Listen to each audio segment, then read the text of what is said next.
Not hardly. Not hardly.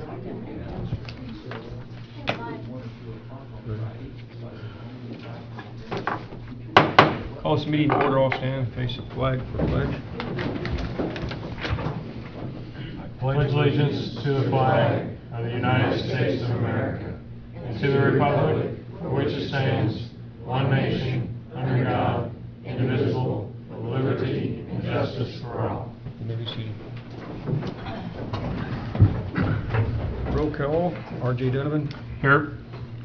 Tim Yoakum, I'm here.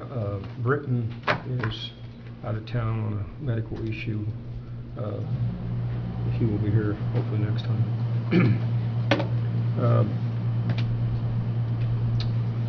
Approval of minutes.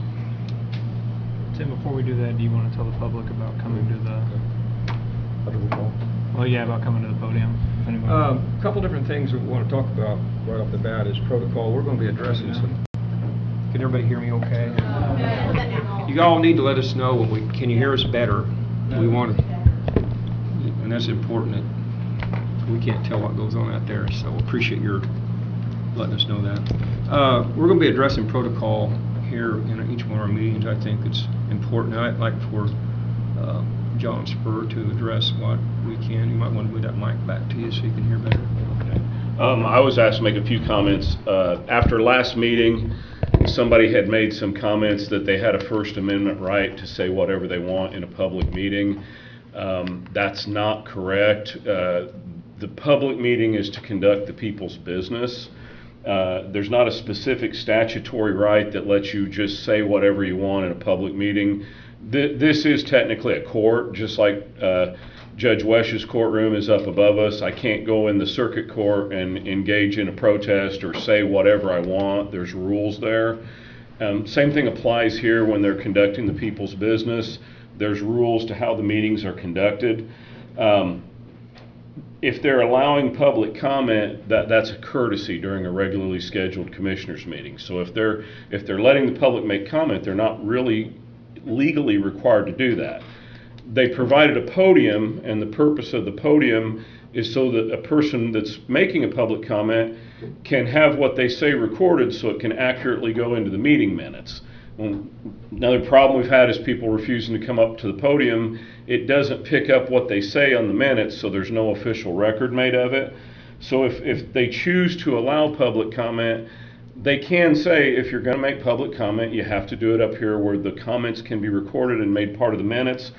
And then likewise, as part of that, if they're giving the public the courtesy to make comments in the meeting, they're not required to be interrogated or asked, somebody can't come up here with a list of 57 questions that they want answered. They're trying to be courteous, but there's not a legal requirement that they do all those things. So they might limit overly lengthy comments, or if the same question's just being asked over and over again in a slightly different way, they could say, we're gonna move on with our next agenda item. Does that cover it? Yeah, I think so. With that, Tim, I think we had agreed that if anybody in the public wants to come up to make a comment, we ask you to come to the podium. I think Tim and us had agreed that 3 to 5 minutes, I think, is the appropriate time for comments. We'll be addressing the protocol. I think us three will get together and draw up a procedure or something so everybody knows what our how we run this courtroom. And like I said, we respect everyone's right to say what they want. As our attorney said, we don't have to technically answer any questions if we don't want to, but we want to keep our court open to the people. But also, we don't want it to be abused, and there's a limit to everything, and so therefore I think we have to also be open to the public, but also know there is some restrictions to keep some order. And we don't want to close down open discussion. I think it's important that everybody has a voice, but we got to have respect. Everybody's got to have respect in their voice. So we will be dealing with that here more in depth in the next couple of meetings. We got approval of claims. Minutes. Excuse me. Tim, I'll make a motion to approve minutes as written. I second it. Discussion. All in favor? Aye. Aye. Opposed? Approval of claims. I'll make a motion to approve claims. I second it. No discussion? All in favor? Aye. Aye. No one disapproves approval of payroll. I'll make a motion to approve payroll. A second.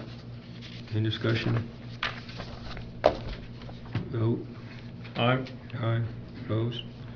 Okay, we'll get on down to, we roughly was about protocol. We'll be dealing with that more often. I think that everybody's got to respect everybody, and I think that's what makes government work, is respect. Health Department update. We have some things here. I think that RJ and I think that we need to do something, put something into effect now, and we've come up with, if you agree, to start requiring temperatures taken when you come in the courthouse. And that's the least thing we can start right now. That way if someone comes in, I'd like to know if I come in, I got a fever, you know, and then if I do, but that's, I think that something that you in agreement with. Yeah, I think so. And John, you said we could start that tomorrow, and we could have a ordinance we'll drawn do, up we'll for do an next. ordinance, just kind of like when you close the courthouse for water issues, you'll tell them to start doing the temperature checks, and we'll get an ordinance ready Okay. for it. Brenda, would you be able to send out an email, a countywide email that says we'll be doing temperature checks at the courthouse effective tomorrow? And I think that would probably be a little clearer on that is if you work at the courthouse, once you come in, you would have to go have it checked every time you come in. I mean, once you come in. Now, we're trying to be reasonable with this, but if we can have some precaution here, and I think a fever is definitely something wrong when you got a fever. I mean, it's not like you got a mask on, you don't know if they do or don't. When you got a fever, you got a fever. Yeah, So and Tim, I'll add to that as well. I've had some office holders ask me about masks. It would be my opinion, and I'm not sure where Tim lays on this, but I would like to leave that up to the office holder of each office, because I know probation's requiring, I think the courtroom's requiring masks. So each elected office holder, I think if that's something you want to require, then post it and, let people know. Of course, they probably have a right to do it anyway, right, Bruce? I mean, it's basically a dress code, and the higher courts have upheld things like a circuit court saying you can't wear short shorts or a tank top in there. So, I mean, I think if an office holder says within their space that they control, they want to say you got to wear a mask, that's no different than saying somebody's got to wear a tie or wear shoes or something like that. And also, if we want to make a decision, say if this stuff changes and we need to make some different changes to do it legally, we still have to post a 48-hour notice to... You still should post your 48-hour notice and convene in a public meeting and make the decision. Okay. What about publication? Would it still... Publication gets confusing because what you're required to do is post a notice outside the place where the meeting will take place 48 hours in advance of the special meeting. A media outlet can submit a written request to receive a copy of that notice, but with some exceptions, you're not actually required to publish notice in the paper. It's the posting the notice outside the meeting place that actually makes it official. County Did we ever website. receive that request from the local newspaper for that? Last time I knew they never did it. No, but I just do it. Well, I know, but I was just wondering if they ever did it. So, anyway, we've got some stuff here from the health department. I'm going to try to read through this and try to, I am not a health officer, so some of the stuff is... the update we have from Romanian County. Everybody hear me okay? Okay. Please correct me if you can't. Total number of positive cases from August 1st to August 17th, total 122. From August 10th to the 17th, it's getting me kind of confused. 66 of the 122 were positive. Yeah, but it's got August 1st to August 17th on one, and it's got August 10th to August But she's 7th. telling you that 66 cases were from the 10th through the 17th, out Okay. of the 122. Okay, so all the cases before that were negative. That's what I'm trying to say. So anyway, we had 66 positive cases. Total deaths is 45. I don't know. I assume that's since the pandemic began, because there is no date on time. So the advisory color will change to red, meaning high spread of the virus within Romanian County. Romanian County residents need to take precautions when in public areas, such as 6 feet distancing. Hopefully we're pretty close. And masking is other layer of protection. It says need to take precautions. At this time, masking is a personal choice. This is not commissioners' input. This is the health department. And at this time, masking is a personal choice. If you're sick, please stay home. There are some simple steps to help stop the spread of within Vermilion County. Fully vaccinated Vermilion County residents is 5,642. That's roughly a third of our county. Attached is a list of patients who are eligible for the third dose. It's not, I know its name on it. It's different things that different groups of people are eligible for this, the third dose, and you can read it after the meeting. I can show it to you. Health website too. It's on the health website. And the thing about it is, when this stuff comes through, I wish they would put the red with the paper, but I just want to read what red means, and that way there it might clarify some things without going too far. This county has a point score of 3.0 or higher when the percent positive of new cases per 100,000 residents are combined, which we don't have 100,000 people. Very high positive and community spread. When a county is within the red metric, these requirements remain in effect, and the metric has returned to orange lower for 2 weeks. May impose additional restrictions. All requirements that are in effect, Hoosiers businesses remain open. Indiana Department of Health will convene local public health officers and local health care providers, elected officials, and school leaders and other key stakeholders to discuss actions that will be taken. State agencies will provide further support upon request, evaluate the source, the positive test, and undertake targeted areas. I don't know if you want me to read all this. I can leave this out for you because it's quite lengthy. So this will be available. It's also available on their site. You'll see it after the meeting. Let's see what else they got here.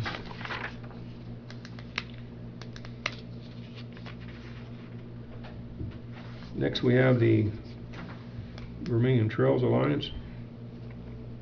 Vermilion Rise will not be here. If you want to come up and give an update, Vermilion Trails. I don't really have an update. We're here to, Okay. when you want to open up bids. You want to open it now?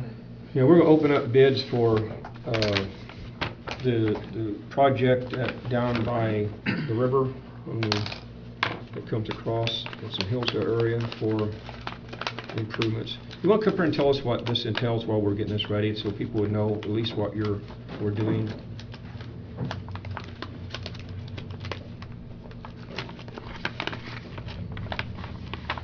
This Wabash River Heritage Trail project, we've been working on this for a number of years. This project is a grant-funded project. It's funded by the Wabash River Corridor Commission. We've been working hard to put this thing together. We had our pre-bid meeting, I think it was a week ago Friday. Had a few contractors showed up out there, and we are going to do a good bit of the preparation work for this job as volunteers. We've got some local people that have stepped up to help us get across the creek, do some brush clearing and so forth.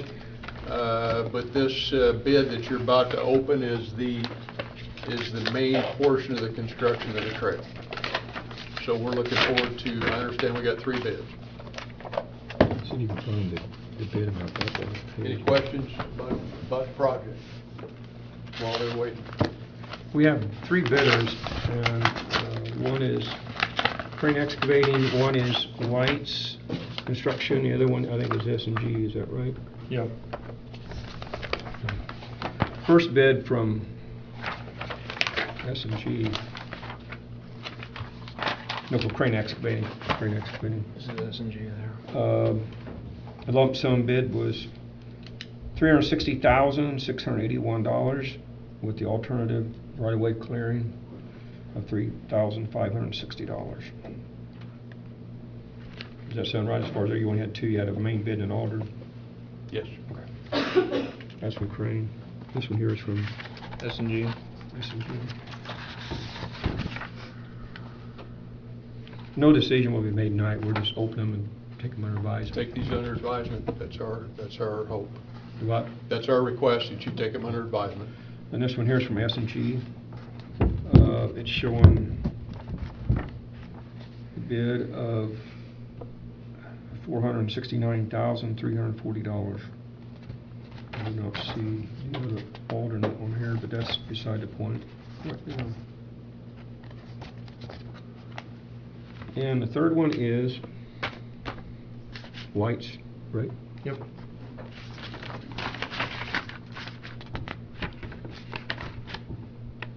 White Excavating is $314,999. That includes the alternate clearing the right of way, and so the base bid was $299,999. And then the alternate clearing right of way was $15,000, so the total with both was $314,999 for White's. All right, thank you. So, We'll be in touch. Thank you. anybody have any other questions on that while Mr. Zimmerman's here? Jail requisition. We have a claim here.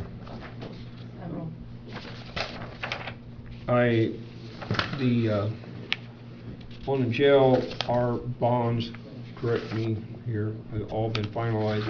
The bonds for the jail were sold. The rate that we got, I think, was like 1.7. Am I close? 1.7, which was a good rate. Our county rated very highly from a financial standpoint, which we're very proud of. And to get a rate of 1.7 for this jail project is huge. I mean, a matter of a 1% or a half a percentage makes a big difference on $18 million. So, very pleased with that rate. We have a claim tonight on the jail project, and for $136,000, and each one of these costs are listed here. 136? Okay. One of the things we are doing with this jail project, inmate housing, the jail project was going to be a 24-month project, and by moving out the inmates, it saved 6 months. 6 months on the projected time, so it cut it by 25% of the time to finish out the project. So we have some inmate costs, housing that's also included in this jail project. And I just read these real quick if that don't matter. The total is $136,194.90.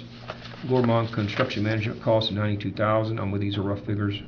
Inmate housing, Warren County Jail is housing some of the inmates. It was $5,812 for 7/1 to 7/31. Fountain County is also housing inmates from 6/20 to 7/16. It was $16,162. We got some documents overnight UPS charges of $7 and $9.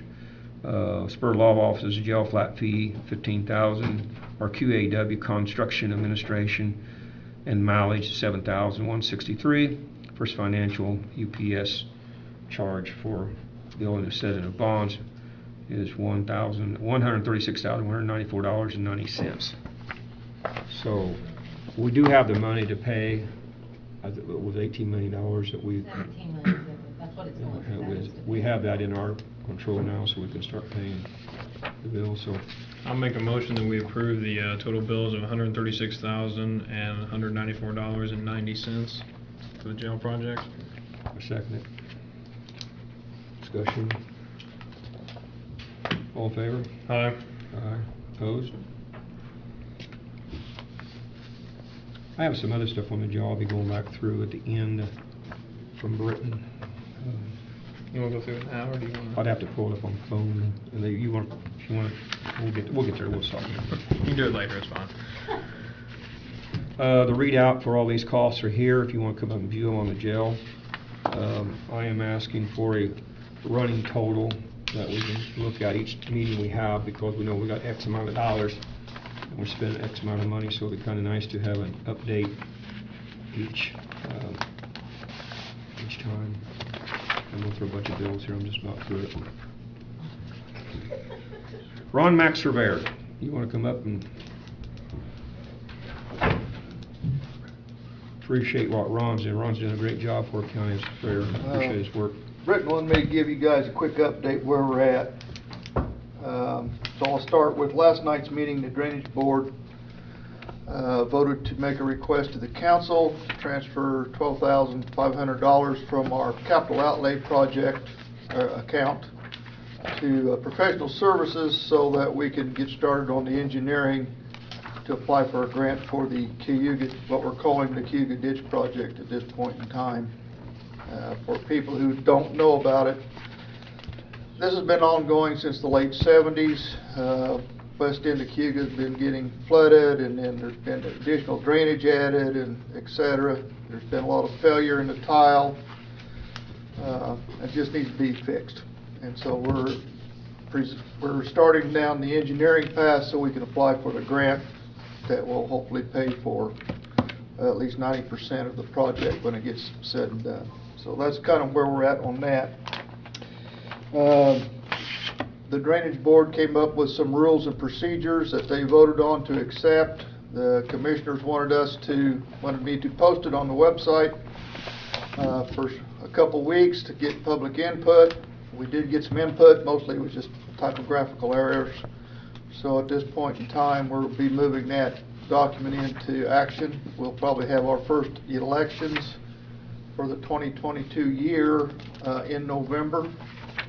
Instead of meeting once a quarter, we've decided to have our meetings once bi-monthly, and of course bi-monthly will put us right in the middle of the harvest for our next meeting, so that meeting more than likely will get postponed until our November date, and that's probably when we'll pick up our business and run with 2022.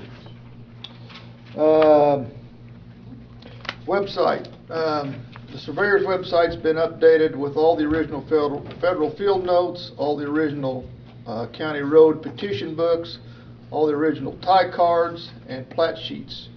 Yet to be uploaded are the township plat sheets and those historical records, which we were supposed to have here and we did not. So I had to have all those resent back to us from the Indiana Archives. And so the website developer manager has those in hand. They're getting ready to upload those. They'll also be uploading the statutes under which property lines and surveys are to be conducted. Historically, I mean, just since I've been here, I've had several instances where one landowner's has purchased property, had the land properly surveyed. The neighbors didn't like it, but come to find out they only did a quick claim deed. They have no legal documents to support where they think the property lines are. So that's kind of where we're at on that. That way, if there's any question, any concern, landowners, property owners can go right to the website and read the statute themselves and understand exactly what has to happen. Can I ask you a question real quick? What happened on the cornerstone situation you had? Is that still going forward? Yeah, that has gotten deeper. I'm just getting ready to talk about that. Sorry. Okay, if you'll recall, when I first started looking at this, we had well over 900 federal ID numbers for about 400 cornerstone monuments. So we got those files merged together and we thought we were up and running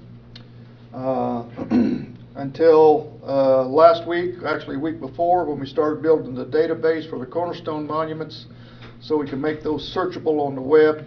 So if a surveyor's out in the middle of somebody's cornfield, he could put up the GPS coordinates and know exactly where that stone's supposed to be. So we have about, 800 or so data points entered, and all of a sudden we started noticing that we were repeating numbers. And so when we really got to looking at it, where we thought we had multiple cornerstone monuments that show on our GIS map as a result of where the range line shifts as it goes up through the county, it come to find out that the person who originally drew the cornerstone monument locations and the section lines did not interpret the federal field notes correctly. And so our GIS map, I would not guarantee it to anybody at this point in time. Okay. So we're in the process of now going back, especially along the 10 o'clock line, because of the way it was measured back in the early 1800s and late 1700s, and the way that they recorded it appears to be, for lack of a better term, backwards. And so all that information is going to have to be researched And then I've been talking with WTH about, once we get things straightened out, how they can go about replot the cornerstone monuments correctly and the section lines correctly. What we've also found is that the 10 o'clock line basically runs through Dana. If you go north of that 10 o'clock line, we have several sections that are not 640 acres. They may be 440 acres and 5-sided. And then on the opposite side of the 10 o'clock line, we'll have a 3-sided section with no ID information on it at all. No information. But once you go south of 36 and follow the 10 o'clock line, it disappears off our map, and those sections down there are 6-sided. And instead of 640 acres, they may be 840 acres. So we have a lot of research, historical research to do. Fortunately, But none of it will affect property lines. none will affect property lines. Okay, that's It's just make just, sure that's clear. you know, but we will come to a point where the commissioners are going to say, okay, once we get the corrected data, this is what, you know, there'll have to be some kind of a legal record of that's been corrected. But no, that won't correct any property lines. We've also found that we have several duplicate section numbers, like section 10, we have 2 section 10s, we have 2 section 12s, we have 2 section 14s. There's several of them. And here again, that was just the way that the federal field notes were originally interpreted, it appears, and so we've got some work to do there. Section corners. And today, of all things, I happened to discover that our county road numbers that appear on our GIS map in some cases are not matching the original county road petition numbers. For instance, the one I happened to stumble on across today, County Road 450 East, if you look at the original plat and original petition, that should be County Road 350 East. So, here again, we probably won't change the map or the road numbers, because all 911 and everything else is based on that. But what we'll probably end up doing is coming back and having to put a correction on each one of those county road numbers that we find, and just make a record of it. But we're trying our best to get things straightened out and lined up and going in the right direction. We have all the original surveys for the Romanian rise. We have from the 1940s, from the 60s, from the 70s, and again when the rise came back into county control. Those will probably be some of the first cornerstones we're going to be verifying, because of the Army Corps of Engineers did the work and they have things recorded properly.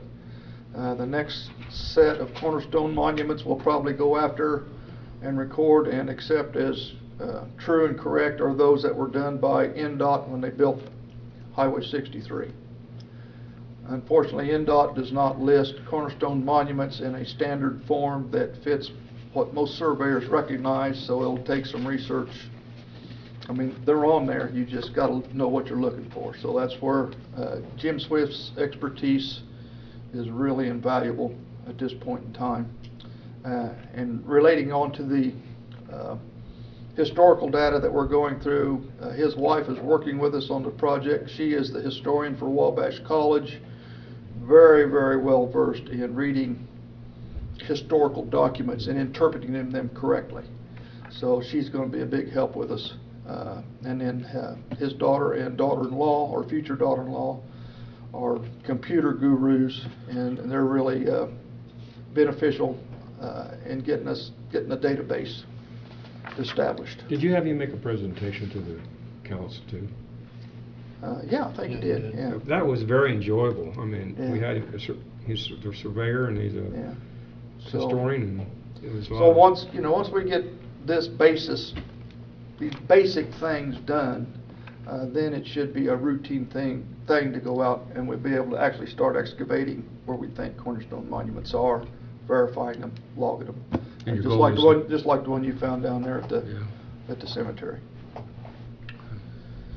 Whew, I think that's it. They got any questions for Ron? Are you gonna tell him about the Dana ditch? Oh, the Dana ditch, yes. Yes, please explain that. Okay, another little faux pas.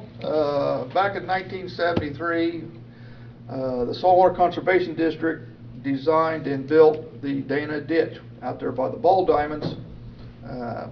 And I believe they used some federal money. That's how my dad happened to get involved with it. But anyway, once the ditch was built and constructed, the Saltwater Conservation District turned it over to the Romanian County Drainage Board for maintenance and upkeep. When that happened, the commissioner set an assessment, and I think it's like $1 for 150 foot of frontage or something. It's some small amount of money. And began assessing and collecting taxes to be spent on the maintenance of that ditch. Well, at some point in time, the Drainage Board turned that over to the town of Dana and or the Dana Ditch Board, which back at that time was Steve Drake, and we think it was David Porter, and somebody else, can't remember who it was. When they did that, the county continued to assess taxes for the maintenance and continued to bank that money for the maintenance. And consequently, the Dana Ditch Board would do whatever work they needed to do and file claims against that money with the county. The problem is that's not a county ditch, and the county really can't hang on to that money. So, and according to the State Board of Accounts, at some point in time, when the Dana Ditch Board sets up their own bank account and things, then the county will transfer that money that's we're holding on to now into their account for their management. Now, the county can continue to do the assessments. They can continue to collect the taxes on behalf of the Dana Ditch Board, but every 6 months when the tax money comes in, it's got to be transferred immediately out to the Dana Ditch Board. It's going to go through settlement. Yeah. Going forward. It's around $1,600. Yeah. So, Twice a year? Twice a year. Twice a year. So I met So, with Ross Holbert this morning, the president of the board, and kind of explained that to him, and I'll be following that up with some formal documentation. Well, my question is, has it been done all the time, but they haven't been paid? I mean, is this something that's going to go back 20 years, and they're going to say, well, the county... Well, it's just the balance in the account. We have an account it's just a fund that the monies go into that we have in settlement. It's just always been paid to Romanian County. We've kept it in that fund. But going forward, during settlement, they'll actually get paid to them. Get what I'm saying? So how much are they getting transferred now? 79,000 as of August 16th. I was gonna say, that's gotta be a pretty big amount of money. $79,638. It's been in there a very A long time.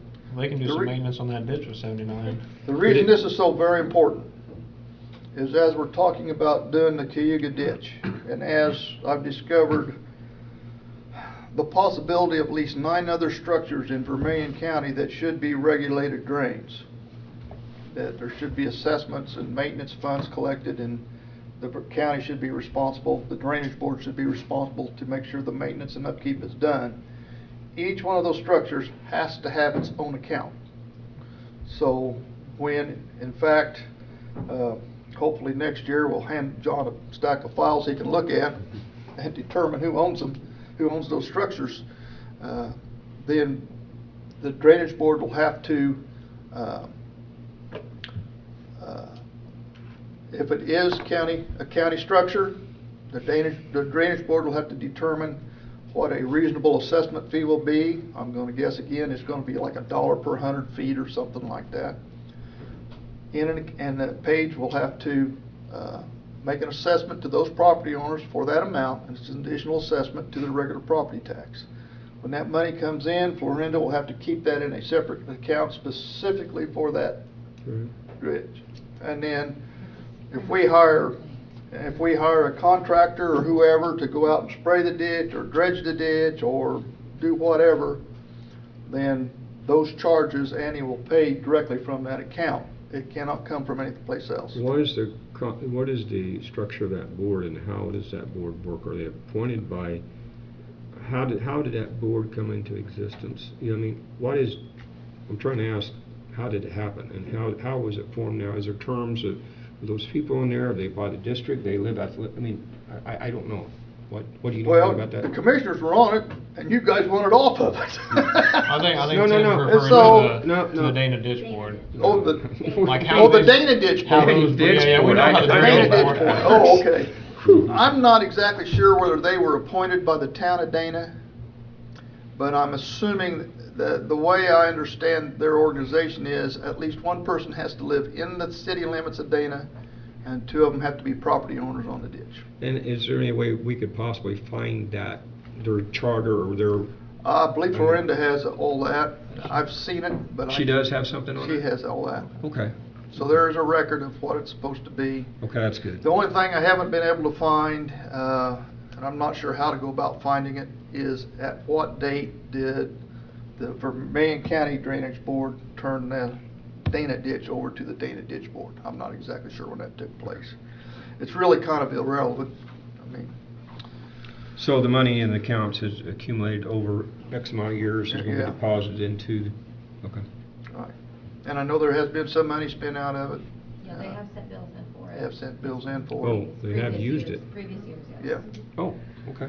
So, yeah, I mean, it's worked, and as far as they are concerned, they just as soon leave the situation status quo, but State Board of Accounts won't let us, and because of new projects, hopefully we're gonna get going, we need to keep all that money separate. We just can't throw it in one big pot and just pay out of one big pot for 3 or 4 different management. That money, once it's approved under their account, will you guys have total control, right? Will you still have to come back, get approval to spend it?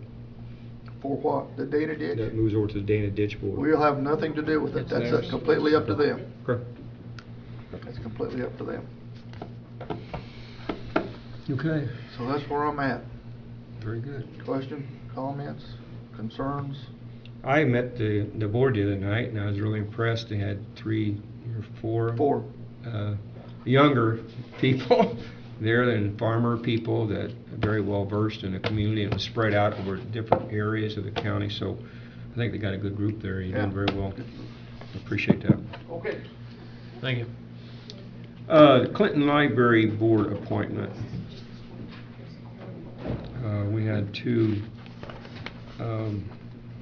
applications, and the recommendation from the Clinton Library Board was for Rosemary Iacola, and she serves there, and they want to continue to keep her, so you want to make a recommendation? Yeah, on I this? would move to make a motion with the Director of the Clinton Public Libraries Becky request Eddington. Becky Eddington to reappoint Rosemary, is it Iacola? Yeah. Iacola to the Clinton Library Board.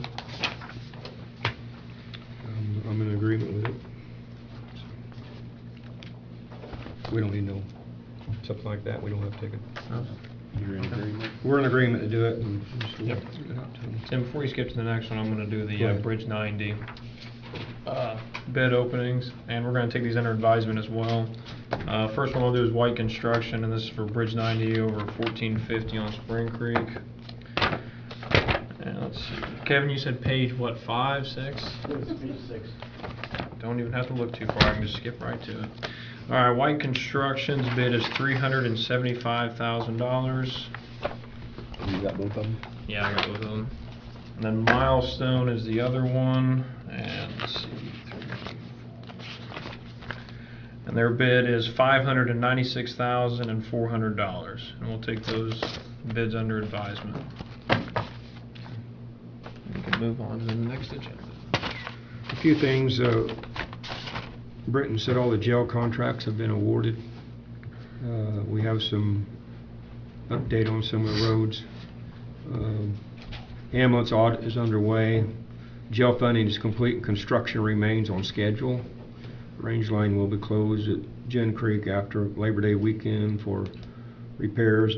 District 1 did 20 miles of chip and seal, has been completed. District 2 currently being chipped and sealed. Assessed management plan for the highway road assets received in Clark Dietz.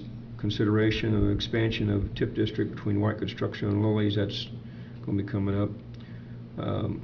The solar ordinance is pending commissioner's review and remain to by APC by the certain date. We haven't got that. Second part of the highway right-of-way ordinance drafted pending. We had some issues come up with and now this out-of-state company doing things along the right-of-way, so we're working on a draft for a right-of-way ordinance.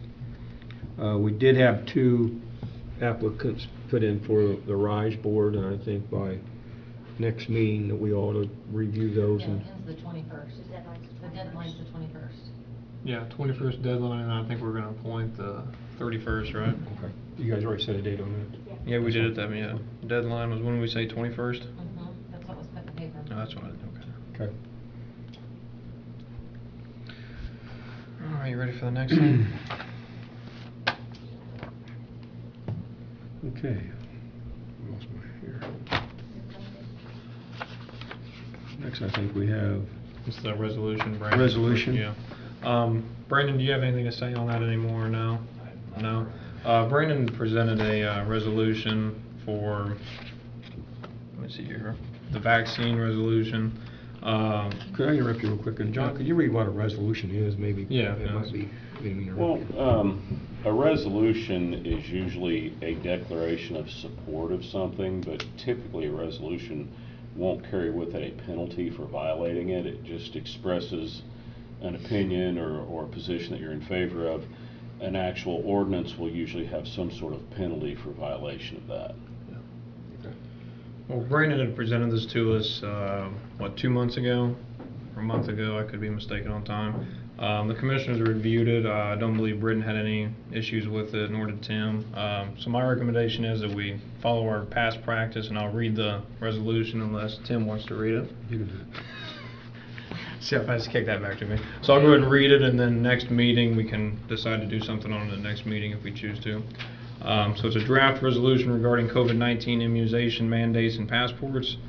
Whereas every citizen who wants a vaccine has the right to obtain one, but no vaccine should be mandated or required by law. Whereas the state of Indiana allows citizens to exempt from vaccines based on their either religious or medical reasons. Whereas, the COVID-19 vaccines have not been yet approved by the FDA and are only permitted for the use in the United States under emergency use authorization. Whereas the FD&C Act under Title 21, Section 360BB-3, granting the FDA authority to issue EUAs, explicitly states that individuals have the option to accept or refuse administration of the product. Whereas the long-term effects of the COVID-19 vaccines are unknown, whereas severe side effects and even death have been associated with the COVID-19 vaccines, according to the Vaccine Adverse Effect Reporting System co-managed by the CDC and the FDA. Whereas not all persons are at high risk for death or significant adverse long-term effects from COVID-19, whereas it is thereby unreasonable and repugnant to the individual citizens of any government, business, or school to force anyone to receive a COVID-19 vaccine, whereas private health information on vaccine status should not be required by any government mandate or by any business operating as a place of public accommodation, whereas the 2021 Indiana General Assembly added Chapter 11 to Indiana Code 16-39 and House Enrolled Act 1405, subsequently signed into law on April 29, 2021 by Governor Holcomb. Whereas Indiana Code 16-39-11-3 defines an immunization passport as any written, electronic, or printed information regarding whether an individual has or has not received a vaccine to produce immunity against COVID-19. Whereas Indiana Code 16-39-11-5 establishes that the state of Indiana and its local units of government are prohibited from issuing or requiring an immunization passport, except as set forth in this section. Whereas the Vermilion County Commissioners support the addition of Chapter 11 to Indiana Code 16-39 as described above. Whereas the creation of an immunization passport system would unduly restrict the freedom of the citizens of Vermilion County and create a two-tiered society where some will have their rights curtailed based upon a private health decision, on to page 2. Whereas an immunization passport system could create concerns associated with civil liberties, personal health information, religious freedom, and discrimination of protected classes of individuals.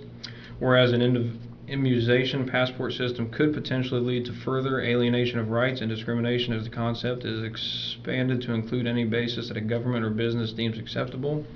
Whereas the Board of Commissioners desires to express its opposition both to mandatory COVID-19 vaccination and the creation of COVID-19 immunization passports, and to instead support Vermilion County citizens in their efforts to make thoughtful, informed, and uncoerced decisions concerning their individual health. Now therefore be it resolved by the Board of Commissioners of the County of Vermilion the following. It opposes COVID-19 vaccine requirements by any government, school, or business. It supports Indiana Code 16-39-11, and therefore Vermilion County should not require immunization passports for its employees or patrons. And it encourages businesses or schools in Vermilion County to avoid any measure or policy that would require employees, customers, patrons, students, or other persons to produce or prove COVID-19 immunization status. I believe that's it on the resolution, but I would move to table that until next meeting and let public review it in the auditor's office if they'd like to. We'll have copies if anybody wants to read these. I want to thank Brandon for providing that resolution with us for us to review. Moving on to solar ordinance, we're going to table that, still under review. New business, Paige Kilgore. Can you come talk about what you're, give us a little brief Cynical description? reassessment.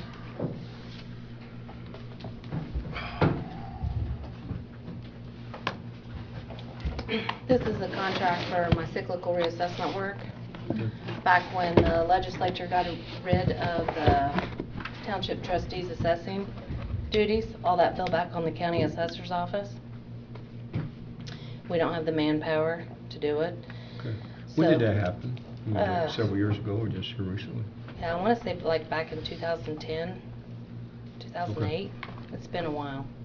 Okay. So, because we don't have the manpower, the DLGF allows us to hire a vendor to help us do our field work, complete our field work. So And that's then what this you're is. Actually hiring people to go out and do appraisals on, Not appraisals. I mean, not appraisals, but We do assessments. assessments. That's what they would do. Mhm. Okay. Paige, you just need our approval tonight for this? Yes. Do you have the contract? Yes. Is there anything? Oh, yeah, yeah. I've got the So original do we contract need to here. call a name on it, put a name on it, or we just be pass it, just? When I sent you guys everything in an email. When I put out the specifications for the bids, I only got one company that was interested. Another had inquired, but never followed up with submitting anything. I would like to make one change to the contract, whereas new construction's left within the county, confines of the county office, where we'll take care of that. Okay. I think it's in your best interest.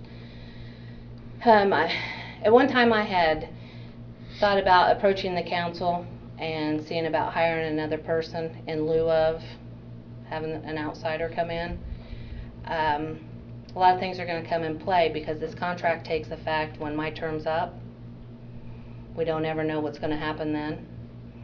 And on the outside thought that I'm not reelected or I don't run, I don't want the county to suffer because of somebody having inexperience.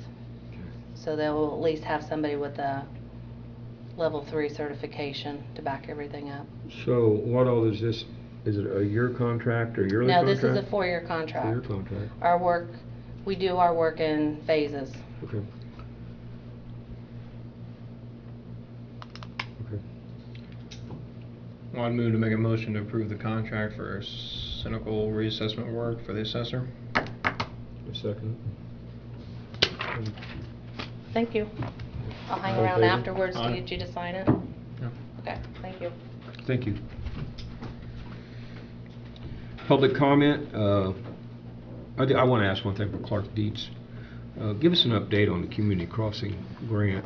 I know we awarded bids. Have you heard anything about when they're supposed to be starting the paving? And I really I think, don't have any information. Kevin, had your... yeah, Kevin, we can Kevin. give him a call and find Okay. out. Yeah. Because I wanted to coordinate with him as well, because I've got a lot of farmers who want to know at least a week's notice. They would prefer to, when they're going to pave, that way they can make alternate routes if needed. So we can reach out to him later. Okay. Okay, you got anything else to say before we open the public comment? I don't think so. I think I got, after that reading, I think Yeah, I'm you about can say. talked out. Public comment, if you want to come to speak, please come up, identify yourself, and give you a chance to say your part.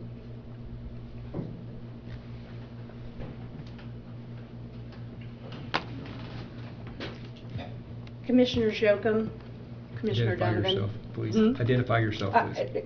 Okay, I'll do it first. My name's Nancy Foltz, and I reside at 1070 Bayshore Drive, Inglewood, Florida. Commissioner Yocum, Commissioner Donovan, Mr. Spur. Good evening, and I appreciate the opportunity to address you. Thank you for taking the time to put measures in place to protect our health when we enter the courthouse. COVID control continues to be a priority in our lives. My family owns Foltz Family LLC with property in Vermilion County, Indiana. I'm coming to you tonight to let you know I'll be contacting the auditor's office tomorrow to complete some paperwork to request 2 agenda items for your next commissioners meeting. I am, and always will be an outsider to Vermilion County. I moved to the county in '92, met and married my husband in '93, have 2 daughters, 95 and 96, and they moved away. We moved to Park County 4 years ago due to my husband's health. And since then, we've moved our residency to Florida, as I mentioned, to obtain health insurance, actually. So I understand changing residency to live your life the way you want to live. As a dual resident, I must also be able to show both Indiana and Florida that I physically reside for no less than 6 months and 1 day in the state of Florida. And my residency is not retroactive to a date I wanted to move, but instead the date I physically changed my residence. Physical occupancy, voter registration, and licensing being the key components. 2 other factors are where my vehicles are registered and where I sleep during the evening. Mr. Joseph Bryant Ellis was appointed to the Area Planning Commission according to your meeting minutes in the 3rd quarter 2020. I believe at that time Mr. Ellis was not a resident of the county and applied to be on the APC knowing his residency was not in Vermilion County. I do understand since that time his residency has been questioned, and I also understand from Mr. Spur that this could be resolved by either Mr. Ellis stepping down or by moving to Vermilion County. According to public records, Mr. Ellis bought property in Dana, Indiana in June of 2021, at least a full 6 months after being appointed to the APC and registered as a voter in April of 2021. I have 2 topics that I will be filing to add to the agenda at your August the 31st, I believe it's the 31st meeting. I'll be requesting the commissioners investigate if Mr. Ellis currently meets the residency requirements for Vermilion County, has changed his driver's license to his address on State Road 71, and not only owns a house in Dana, but physically lives in it at least half of the year, half of every week. This would meet the 6 months and 1 day requirement. I believe in most residency cases, the burden of proof is on the resident to prove residency and not the governing body or a resident to disprove his residency. I'll defer to Mr. Spur for his legal advice and requirements. Further, I will be asking the commissioners to dismiss Mr. Ellis from the APC with cause for not being upfront about his residency when he applied to the APC and continue to maintain his Illinois residency for about 7 to 8 months after appointment. He applied to represent the county knowing his actual physical domicile was in Edgar County, Illinois. In my opinion, this constitutes fraud something, misrepresentation, and he should not be allowed to remain on the APC or become a member of the APC in the future. I believe his appointment did not meet the legal requirements to be a member of the APC. As a taxpayer, I believe someone who misrepresents himself or herself as a resident should be not be appointed to a board to make decisions about my property use. I am not able to serve on the APC board because I'm not a legal resident, and Mr. Ellis should not have been appointed or continue to maintain membership since his residency has not been established. I will complete the necessary paperwork to request these 2 topics be placed on your agenda. I came tonight because I felt it was important that you and Mr. Ellis be aware of my intentions before it shows up on your agenda in a couple of weeks. Thank you for your time. Thank you. And Tim, I do have something before we close the meeting as well. Go ahead. I did forget as well for the public, we did set a countywide cleanup day for the fall. So if you do live in the county, we do ask you, show ID when you show up. But we will be holding fall cleanup days Friday, September the 17th from 9 to 6, and Saturday, September the 18th from 9 to 1. Still will be the same requirements, 3 load limit, things like that. What's that? All 3 locations? No, just District 1 down by Clinton, and then District 3 in Cayuga. Those dates again, I'm sorry. September 17th, September 17th, 9 to 6, and then the 18th, 9 to 1. Okay. Minus 3, correct? Still the same way we always do. Yeah, same way. I know my district, we talked on the solid waste board that there was some individuals out in the public, elderly, that had trouble getting things to the cleanup day. So if you know anybody that has those issues, tell them to contact the commissioners. We'd like to try to help get people if they have mattresses or something. We'd like to. You said 1 and 3? Yep, 1 and 3. And then we're also working on a toxic day as well for the county. We're going to host it, I believe, at the Rise. I think, Tom, is that correct? Outside the Rise. Probably the parking lot just outside. Parking lot? We were out there, Joe and Bob. And Okay. Ed and I were Well, I there. just bring over District 1 to the Probably garage. The parking lot that's right across. Okay. Yeah, so we're working with, I think it's Genesis or New Genesis. They're supposed to send us some dates, and when they do, we'll advertise that as well.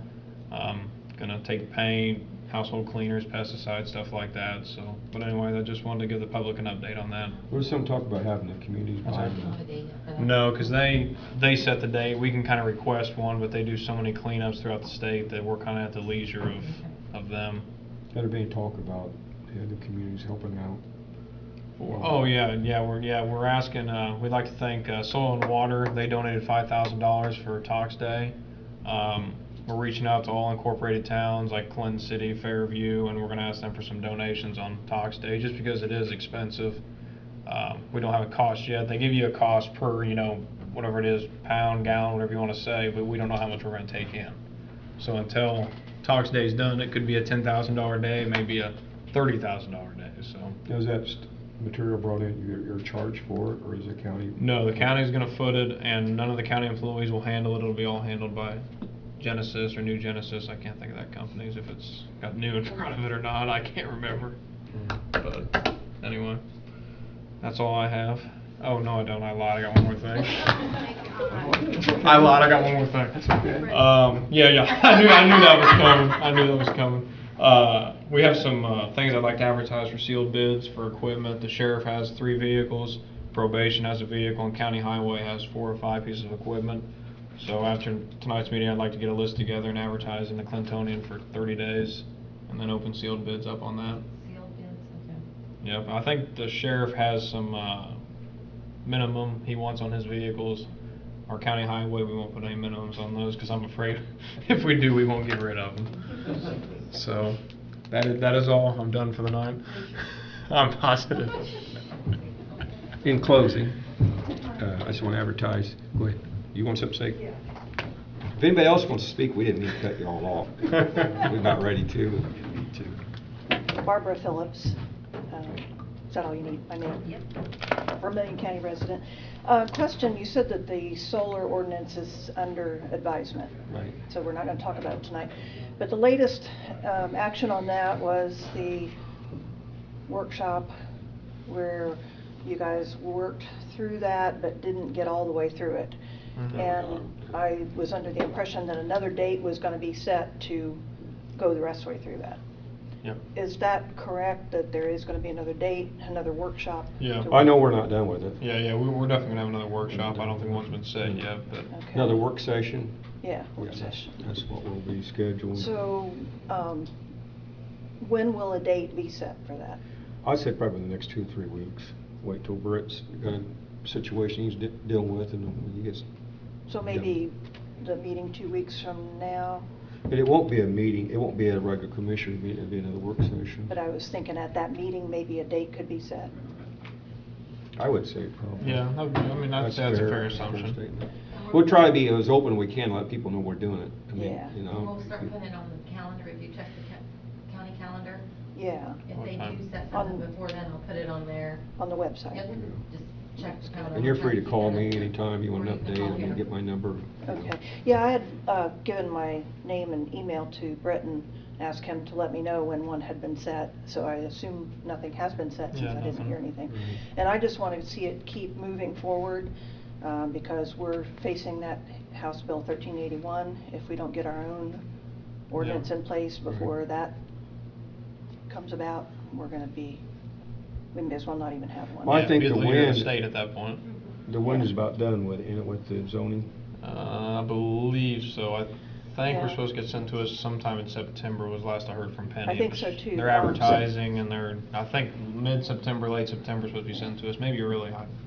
September 2nd is the public hearing for that, I Mhm. believe, in this room. And then I think their goal was to send that to you by your next meeting after that, which would have been September 9th, I believe. Yeah, so. That's what I Early think I September, heard is yeah. their timeline.